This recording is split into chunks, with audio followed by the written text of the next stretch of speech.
Përshëndetje të gjithëve.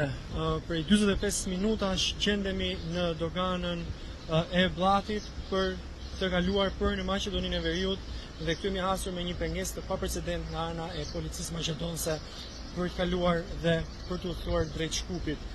Janë të pakuptimta të gjitha arsyet të cilat ata nxjerrin me pretekstin se në autobus ka persona nën moshë, ndërkohë që verifikuan një herë më së miri të gjithë dokumentacionin dhe tani po rikthehen për ta rikonfirmuar prapë. Është e papranueshme dhe e patolerueshme që autoritetet maqedonase pengojnë studentët shqiptarë të vizitojnë Maqedoninë, Shkupin dhe trevat shqiptare shqipfolse. Ne do të vemi dhe do të realizojmë misionin ton në mënyrë të pandalur dhe do të bashkohemi me të gjithë vëllezërit dhe motrat tanë në Shkup sot, sepse nuk dorëzohemi dhe nuk kemi frikë nga askush. Këtë do ta di çdo njeri, çdo shqiptar, çdo maqedonas që misioni ynë vazhdon i palëkundur drejt Shkupit, sepse Tirana është me Shkupin, sepse studentët shqiptar janë me studentët dhe vëllezërit tanë maqedonë.